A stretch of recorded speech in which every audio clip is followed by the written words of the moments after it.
은혜 받을 말씀은 우리 잠언 25장 11절 말씀입니다. 잠언 25장 우리 11절 한 절 말씀입니다. 우리 말씀 찾으셨으면 한 목소리로 함께 말씀 합독합니다. 경우에 합당한 말은 아로새긴 은 쟁반에 금 사가니라. 아멘. 오늘 본문은 그 말에 대하여 나오는 잠언입니다. 한번 잠언에 대해서 여러 구절이 나오죠. 많게는 33구절 정도 나오고요. 잠언에 보면 지혜자가 말의 언어에 대해서 여러 군데로 교훈을 주고 있습니다. 그러면 잠언에 대하여 인공지능에게 물어보면 잠언에 등장하는 말에 대하여 요점을 정리해 보라 하면 어떻게 정리가 될까요? 그 신기하게도 세 가지가 이제 AI죠. AI가 딱 정리해요. 첫 번째로는 말은 말로 그치지 않는다. 이 말은 뭐죠? 말은 뭐가 있다는 거예요. 제가 첫 단어만 얘기해 줄게요. 씨. 말은 실수한다고요? 말은 씨앗이 있다는 거예요. 씨앗이. 그래서 말은 말로 그치지 않는다. 이렇게 대답을 하는 거예요. 두 번째로는 말은 말하는 사람을 나타낸다. 동의가 되시죠? 말하는 그 사람을 말은 나타낸다는 거죠. 내가 누구인지를 들어보면 그 사람을 안다는 거예요. 세 번째는 말은 필요할 때만 필요한 말을 해야 한다. 이 말은 뭐예요? 말 많이 하지 마라. 아유, 이게 똑똑해요, 요즘 AI가. 근데 이 세 가지 요점이 사실은 지혜자가 하고 싶었던 요점이기도 합니다. 자, 오늘 본문에서 말에 대하여 너무나 잘 표현하고 있습니다. 경우에 합당한 말은 바로 아로새긴 은 쟁반에 금사가니라. 이게 말이 조금 어렵기도 한데 경우라는 이 히브리어가 두 가지 의미로 쓰여져요.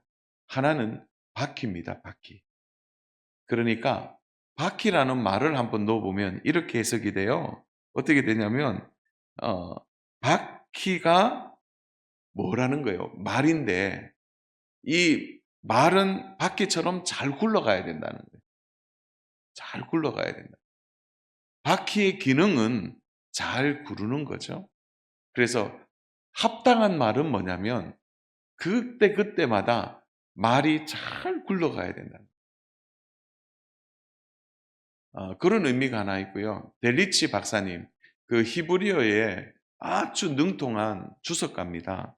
그 델리치라는 박사님은 어떤 의미로 했나? 저는 이 해석이 더 맞다고 생각하는데요. 두 번째의 단어가 뭐냐면 환경이라는 뜻이 있습니다. 환경. 그러니까 이 경우라는 말을 바꾸면 이렇게 되는 거예요. 환경에 합당한 말은 아로새긴 은쟁반의 금이다. 이렇게 말하십니다. 환경, 환경. 그래서 우리 한번 제가 추임새를 딱 하면 한번 넣어보세요. 즐거워하는 자들과 함께 우는 자들과 함께 예, 그게 뭡니까? 환경에 맞는 거예요. 즐거워하는 자들 앞에서 울어보세요. 이렇게 울면 어떻게 하세요? 우는 자들 앞에서 웃어보세요. 말이 안 되죠. 그러니까 환경이라는 단어를 넣으면 합당한 말이에요. 근데 이게 잘 안 된다는 거죠, 우리가.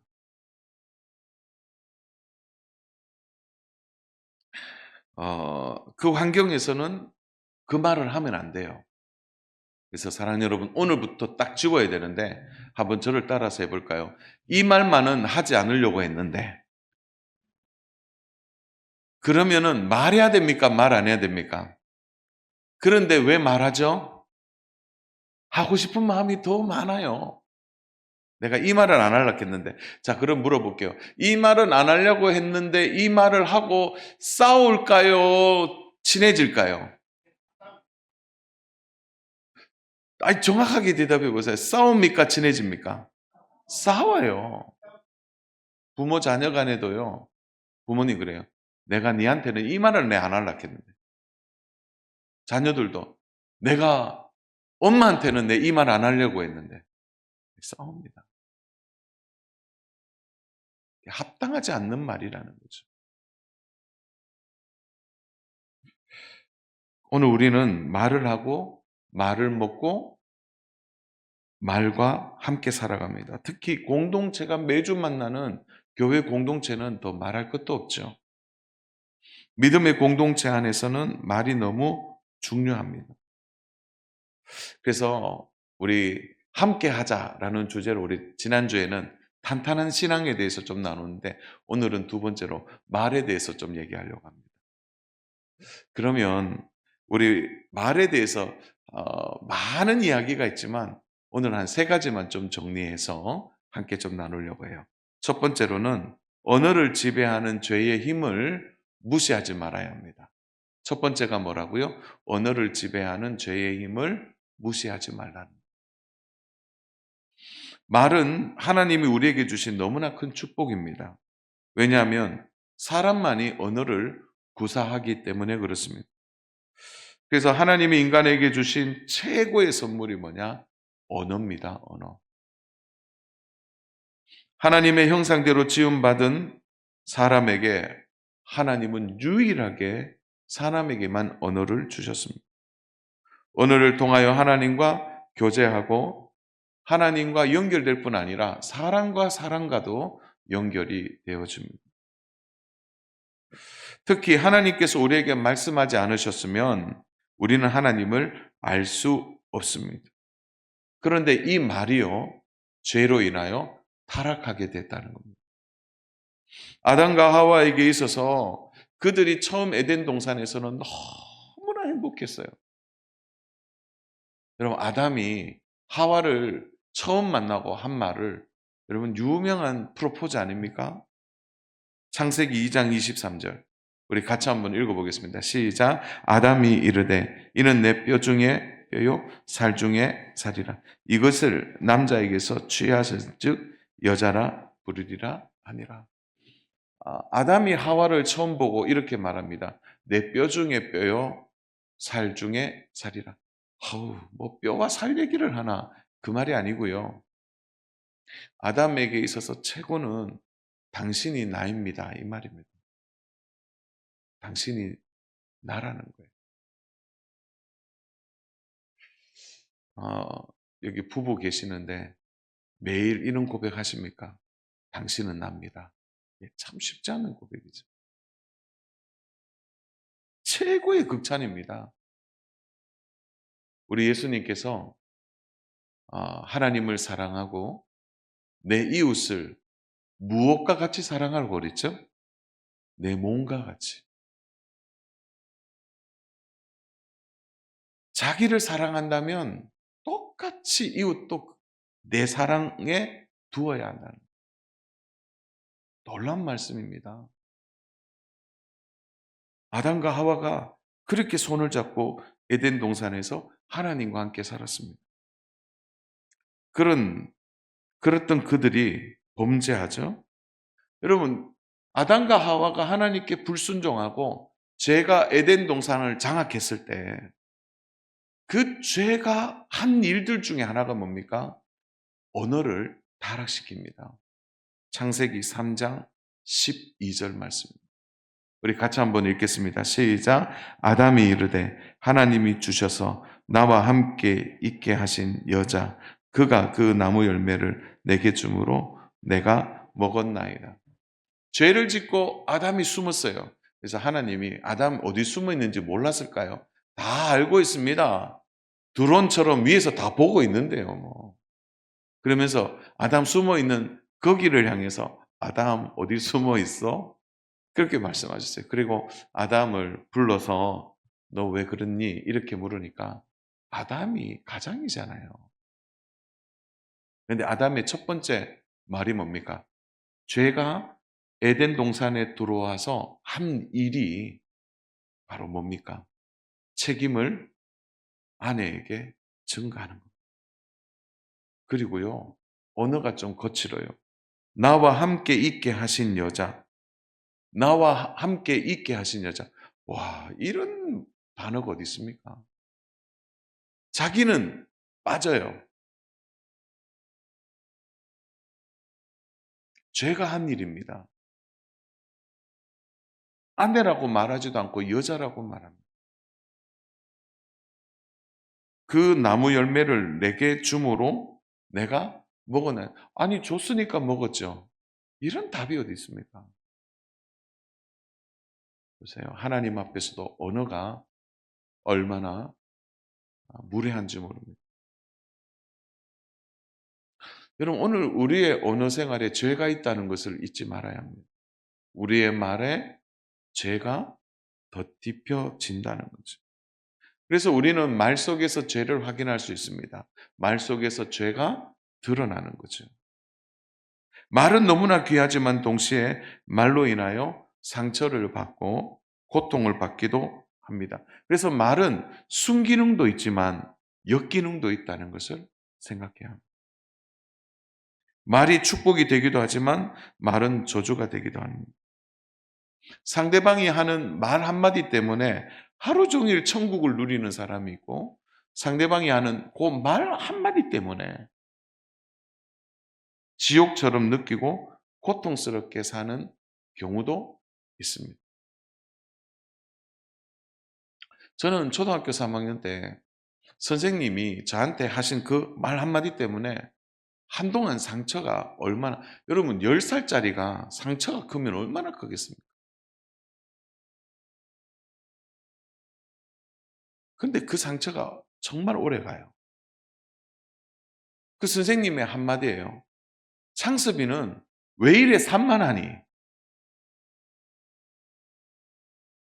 아니, 산만하다는 말 뭐 누구나 들을 수 있는 말이잖아요. 그러나 그 선생님이 말하는 언어, 표정, 태도, 손모양 생생하게 기억이 납니다. 저를 싫어하는 말이었어요. 그 말이 한참을 갔습니다. 자녀 여러분, 말이 얼마나 무거운지를 우리가 생각해야 합니다. 그러나 이 말은 동시에 우리의 생활에 너무나 익숙해서 고치기가 쉽지 않습니다. 그래서 우리가 익숙한 이 말에 대해서 새로움을 입어야 하는 거죠. 사는 여러분, 이스라엘 백성들이 가나안 땅에 들어가기 전에 그들이 광야 40년 동안 끊임없이 원망과 불평의 말을 쏟아냈습니다. 그들의 눈앞에 구름 기둥과 불 기둥이 있어요. 그 말은 하나님의 임재가 그들 가운데 있습니다. 그리고 그들은 매일 만나와 신선한 물을 마시면서도 그들이 바뀌지 않는 가장 고통스러운 습관이 있었죠. 그것은 언어 생활입니다. 언어 생활. 하나님의 임재가 매일 그들에게 있음에도 불구하고 그들이 너무나 불평하고 원망하며 살았다는 거죠.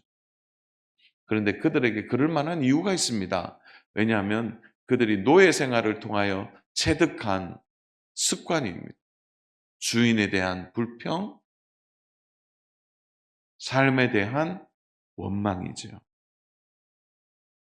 40년 동안 그들이 광야 학교에서도 고쳐지지 않습니다. 심지어 가나안 땅에 들어감에도 불구하고 그들은 그 고침을 못 받았습니다.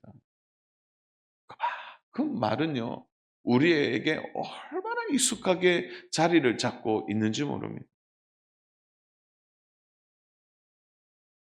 특히 남의 말을 하는 것을 즐기는 사람들이 있는데요. 가장 조심해야 되는 거죠. 사람들 흉보고 뒤에서 말하는 거.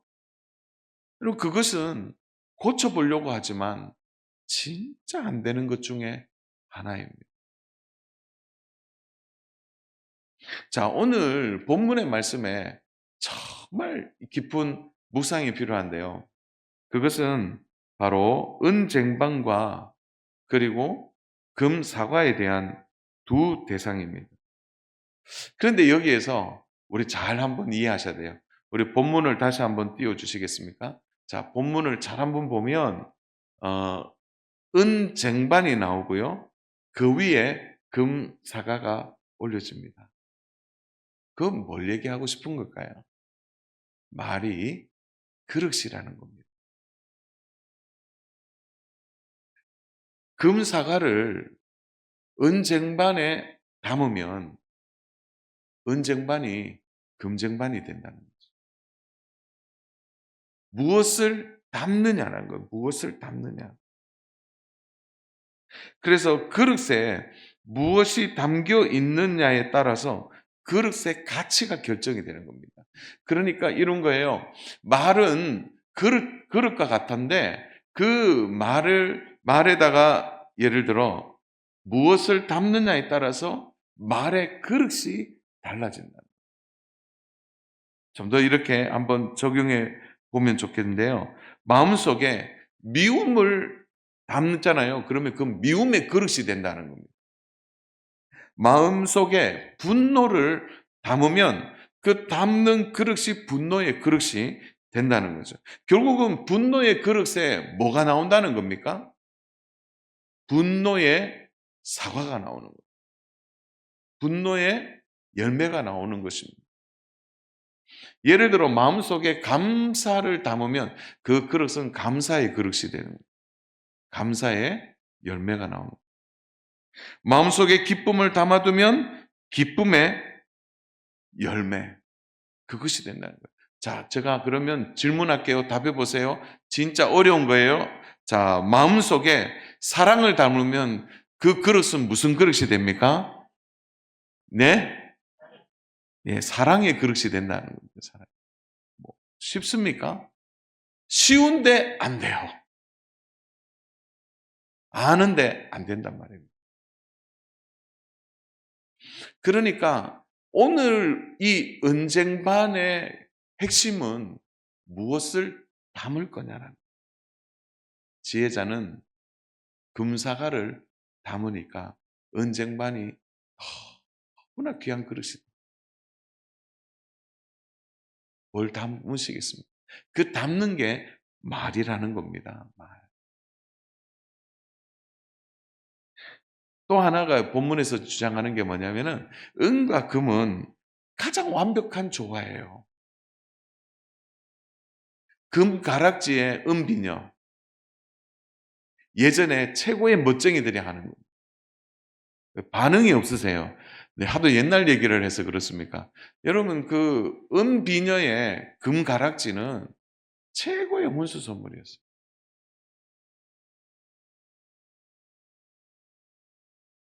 오늘날에도 결혼을 하면 가장 귀하게 여기는 것이 바로 예물의 금입니다. 은과 금은 완벽한 조화를 말하는 겁니다. 이 말이라는 것이 그렇다는 거예요. 말은 우리 인생의 완벽한 조화를 만들어낸다는 거예요. 하나님과 우리의 관계, 사람과 사람과의 관계를 가장 아름답고 귀하게 만든다는 거예요. 그러면 죄가 들어온 이 언어의 변질을 우리는 어떻게 이겨낼 수 있을까요? 그것을 저는 오늘 이렇게 좀 정의할 수 있는데 한번 따라서 해볼까요? 찬송, 기도, 말씀, 이 세 가지입니다. 특히 찬송은 우리의 영혼에 가장 많은 영향을 줄 수 있는 거예요. 여러분, 찬송과 노래는 하나님이 우리를 창조하실 때 우리의 영과 육을 송두리째 흔들 수 있도록 만들어 놓은 너무나 중요한 하나님의 복 중의 복입니다. 그게 찬양이에요. 찬양은 육체적으로도 우리의 뇌파를 흔듭니다. 그리고 우리의 마음을 자극하고 회복시켜 줍니다. 여러분, 청소년들이요, 하루 종일 노래 들어요. 그리고 좋아하는 연예인들이 부르는 노래를 열광하고 따라가는 건 뭡니까? 뇌파와 마음이 이미 거기에 영향을 받은 것을 이야기하는 겁니다. 그래서 아이들이요, 지나가다가도 무의식 중에 노래를 흥얼흥얼 하는 겁니다. 마음과 생각을 지배하는 거죠. 사랑 여러분, 많은 성도님들이 그래요. 목사님, 제가 그 찬양 때문에 하루 종일 찬양하면서 은혜 받았어요. 목사님, 제가 그 찬양 때문에 마음에 힘을 얻었습니다. 목사님, 제가 그 찬양 때문에 마음에 담대함이 생겼습니다. 그게 뭘 의미하는 걸까요? 찬양이 우리의 마음과 생각과 말을 바꾸는 겁니다. 배우들이요, 연기를 하면서 연기하면서 그 배역에 몰입합니다. 몰입하는 그것에 가장 많은 게 뭐냐면 말이에요. 대사입니다. 그래서 말을 할 때 그 사람처럼 말을 해요. 대통령이면 대통령처럼 말을 하고, 선생님이면 선생님처럼 말을 하고, 경찰관이면 경찰관처럼 말을 합니다. 그리고 작품이 끝났는데도 배우들이요, 고생한답니다. 왜냐하면 한동안 그 배역에 몰입해 있어서 언어도 그렇게 말을 한대요. 그게 바로 지배를 당한다는 겁니다. 하나님께서 우리에게 주신 찬송, 기도, 말씀은 다 말에서 시작합니다. 찬양은 우리의 영혼과 마음을 흔듭니다. 그리고 우리의 영혼 안에 있는 깊은 죄를 걷어내는데 찬양만큼 좋은 게 없습니다. 주의 보혈, 주의 피, 주의 보혈, 그 어린 양의 매우 귀중한 피로다. 네, 한 분이 조시길래 중요합니다. 찬양은 우리의 영혼의 죄를 걷어내는 겁니다. 우리의 언어를 새롭게 만든다는 거죠. 찬양 많이 하셔야 합니다. 찬양 가사를 통하여 밝고 소망이 가득한 노래들을 부르십시오. 찬양할 때 믿음으로 고백하고 선포하십시오. 그리고 그 찬양을 통하여 여러분의 마음에 힘을 주시는 믿음의 찬양을 통하여 여러분의 마음의 변화를 경험하셔야 합니다. 기도도 마찬가지죠. 기도 역시도요, 말을 통하여 우리의 생각과 마음을 변화시키는 겁니다. 통성 기도가 할 때요, 그 통성 기도할 때 나의 기도가 내 귀에 들리잖아요. 그럴 때 우리의 영혼이 조정이 되는 거예요. 내가 이렇게 기도하고 있구나. 그리고 영혼 안에 깊이 들어와 있는 영적인 어둠과 묵은 때와 속쓰림을 제거해 버리는 거예요. 여러분, 기도 생활이 주는 가장 큰 복은요, 믿음의 말을 계속 반복하게 한다는 거예요.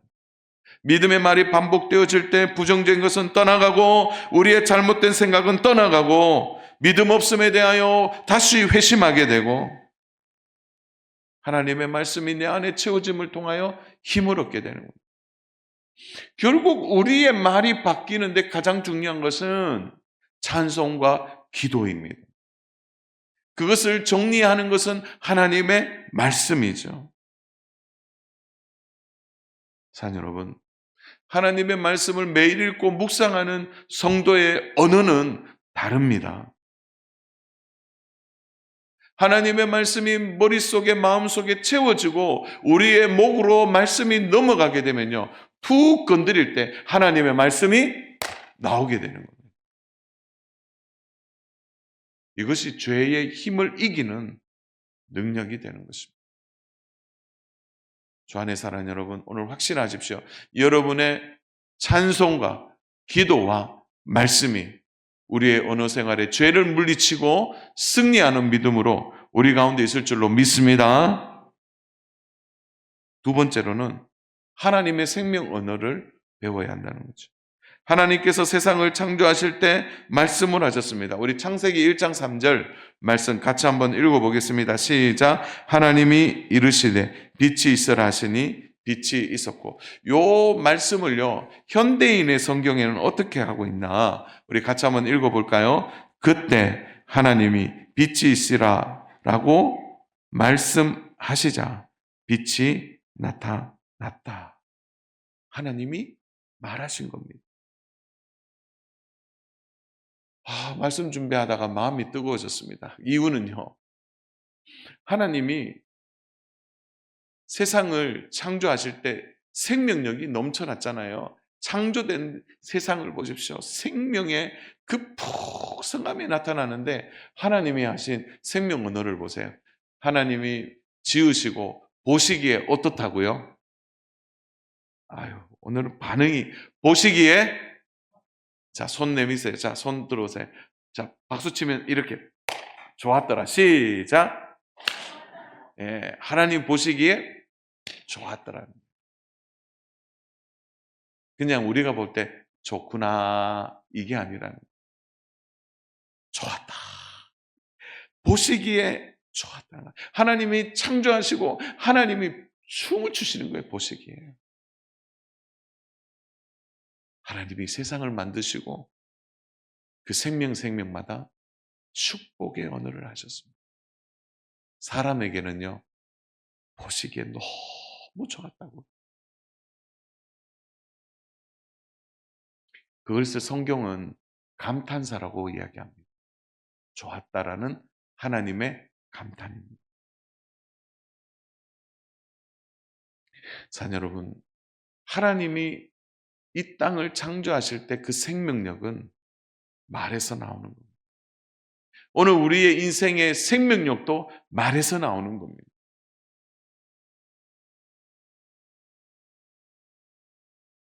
할 얼반이라는 교수님이 계세요. 미국의 유명한 교수님인데요. 그 심리학자이기도 해요. 상담학을 가르치는 분인데 그가 긍정적인 말의 힘이라는 책을 썼습니다. 나중에 그 책을 한번 보시면 좋은데요. 그 긍정적인 말의 힘이라는 책에 그가 이런 이야기를 했어요. 우리 같이 한번 읽어볼까요? 시작. 긍정적인 말이 몸속으로 들어갑니다. 그래서 우리를 건강하게 합니다. 행복하게 합니다. 다 알고 있는 내용인데 몸속으로 말이 들어간다는. 자, 여러분, 우리 잠언 18장 20절부터 21절 말씀 같이 한번 읽어보면 좋겠습니다. 시작. 사람은 입에서 나오는 열매로 말미암아 배부르게 되나니 곧 그의 입술에서 나온 것으로 말미암아 만족하게 되느니라. 죽고 사는 것이 혀의 힘에 달렸나니 혀를 쓰기 좋아하는 자는 혀의 열매를 먹으리라. 무려요, 열매라는 단어가 3번이나 나옵니다. 이 말은 우리가 말하는 데는 반드시 결과가 있다는 거예요. 그 결과를 열매로 표현하고 있는 겁니다. 여러분, 말은 절대 가벼운 것이 아니에요. 말 한마디 때문에 싸움이 일어나고요. 말 한마디 때문에 평생 원수가 됩니다. 경솔한 말 한마디가 공동체 전체를 흔들고 가정을 무너뜨릴 수 있게 되는 거예요. 그게죠? 그게 열매라는 거예요. 그래서 말은 내 마음 안에 먼저 뿌려져서 열매를 맺게 되는 겁니다. 그러므로 하나님이 세상을 창조하실 때 이 생명의 언어는 오늘 우리의 삶에도 동일하게 적용되는 거예요. 그래서 우리가 생명의 언어를 사용할 때 생명 냄새가 나는 것이고요. 생명의 은혜가 우리의 삶에 생생하게 나타날 때 그 사람이 생명으로 살아나게 되는 거예요. 말에 씨가 있다는 건 누구나 잘 압니다. 그러나 그 씨를 사람들은 무시하고 살아간다는 거죠.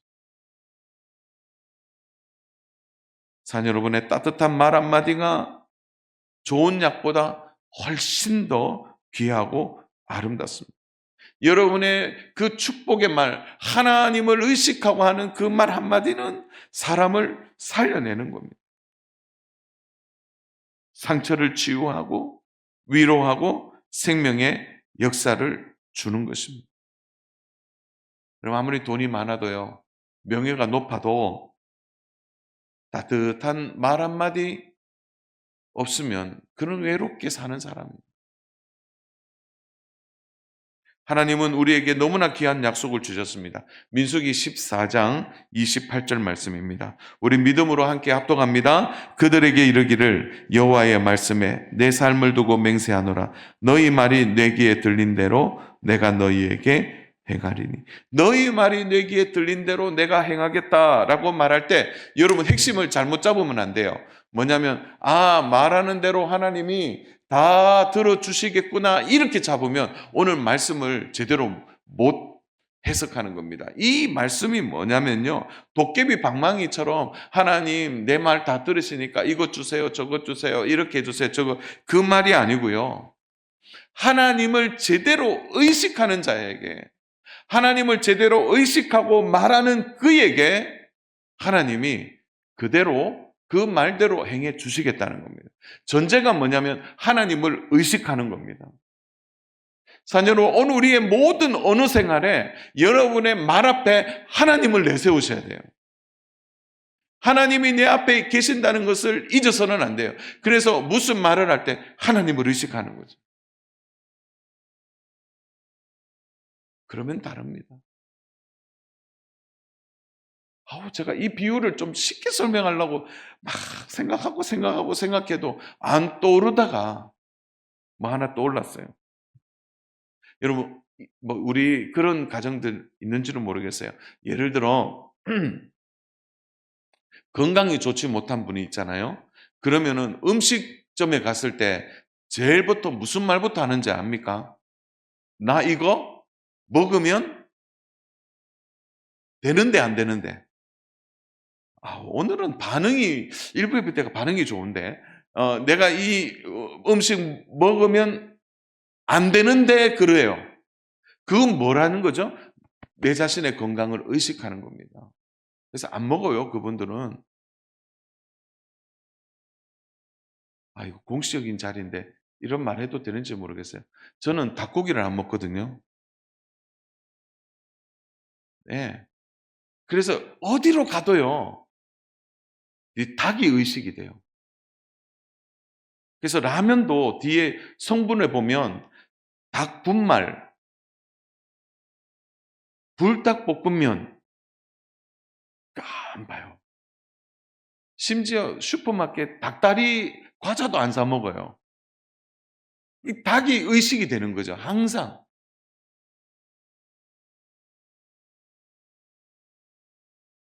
물론 저희 자녀들에게 치킨은 사줍니다. 네. 의식하는 거예요. 하나님을 의식해 보세요. 내 말이 나오기 전에 하나님을 먼저 의식해 보세요. 내 건강에 이거 안 좋은데, 나는 이거 안 먹는데, 나는 이거 싫은데, 내가 무엇인가를 갚아야 할 것이 있으면 거기에 갚아야 되기 때문에 돈을 안 씁니다. 이게 다 의식화에서 나오는 겁니다. 의식화. 오늘 우리가 함부로 말합니까? 그러면 다시 반문해 보세요. 내가 하나님을 의식하고 있는지를 돌아보세요. 오늘 마지막 세 번째입니다. 가까운 관계일수록 조심해야 합니다. 인간관계 안의 상처는 대부분 말로 시작되고, 인간관계의 상처는 가장 가까운 사람일수록 상처가 크다는 겁니다. 근데 문제는 여기 있어요. 가까울수록 우리는 쉽게 말을 합니다. 이 정도 친한데 뭐. 그러나 그 말이 상처로 쌓이게 되는 겁니다. 사도 바울이 고린도 교회 성도들에게 사랑에 대하여 깊이 권면하면서, 왜요? 고린도 교회가 맨날 싸웠거든요. 고린도 교회에게 권면합니다. 고린도전서 12장 5절. 사랑에 대해서 1절이 끝나고 2절을 이렇게 시작합니다. 같이 읽겠습니다. 시작. 무례히 행하지 아니하며 자기의 유익을 구하지 아니하며 성내지 아니하며 악한 것을 생각하지 아니하며. 1절 사랑은 언제나 오래 참고 노래가 끝나고 2절의 첫 번째가 뭐냐면 무례히 행하지 아니하고. 여기서 무례히 행하지 아니한다는 거는 뭡니까? 뭡니까? 이렇게 좀 막 무례하다 그런 건데요. 대부분 무례함은 어디서부터 시작합니까? 말에서부터 시작한다는 거예요. 우리가요 불쾌감을 가지는 이유는 뭐냐면, 야, 저 사람 참 무례하다, 그지? 그럴 때 무례하다고 판단하는 대부분의 판단은 그 사람의 말에서 판단이 일어나는. 바울이 싸우는 고린도 교회를 향하여 얘기합니다. 너희들 말로 무례하게 행하지 말아라. 여러분, 가장 가까운 관계라고 하면 가족이 될 수 있습니다. 우리 가족들에게 말을 함부로 하지 않습니까? 부모가 자녀에게 어떻게 말하고 있는지 잘 보아야 합니다. 이렇게 표현할게요. 부모님은 자녀들에게 잘 뿌려야 합니다, 말을. 자녀는 부모님에게 말을 할 때 하나님을 의식하고 말해야 합니다. 가장 가까운 관계일수록 조심하세요. 건강한 공동체는 가까운 관계일수록 서로 조심하는 공동체. 말씀의 결론입니다. 사랑하는 여러분, 우리에게 회심이 일어나고 하나님의 자녀로 거듭나고 새 마음으로 우리의 마음의 변화가 일어날 때 가장 큰 변화의 능력은 말입니다. 말의 거듭남이 필요합니다. 하나님을 닮아가는 가장 큰 변화는 언어의 생활입니다. 그래서 이런 유명한 말이 있잖아요. 한번 같이 우리 한번 따라서 해볼까요? 환경을 바꾸려고 하면 말을 먼저 바꾸어 보라. 우리 같이 한번 해보겠습니다. 시작. 환경을 바꾸려고 하면 말을 먼저 바꾸어 보라. 환경을 바꾸려고 하면 환경을 바꾸는 것이 아니라 환경을 바꾸려면 말부터 바꿔야 돼요. 하나님 앞에 구하셔야 합니다.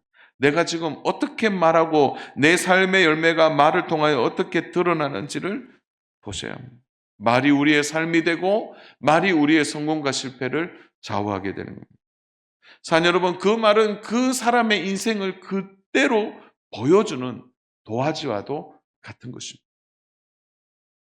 말과 삶은 따로 놀지 않습니다. 말은 그 사람의 삶을 움직입니다. 그 사람의 그릇이 말에 담길 때 그 사람의 그릇이 무엇인지가 보이게 된다는 거죠. 주 안에 사랑하는 여러분, 말이 곧 능력이 된다면 어떻게 말씀하시고 살겠습니까? 저는 오늘 우리 모든 공동체가 함께 할 때 말에서부터 다시 시작하는 은혜가 있기를 축복합니다. 마가의 다락방의 성령 충만함으로 그들의 언어가 변화되어진 것처럼 오늘 우리의 언어가 성령의 인도하심을 받아서 변화되어서 언어의 놀라운 복을 서로 누리고 경험하는 귀한 은혜가 저와 우리 귀한 성도님들의 삶에 나타나기를 주님의 이름으로 축원합니다.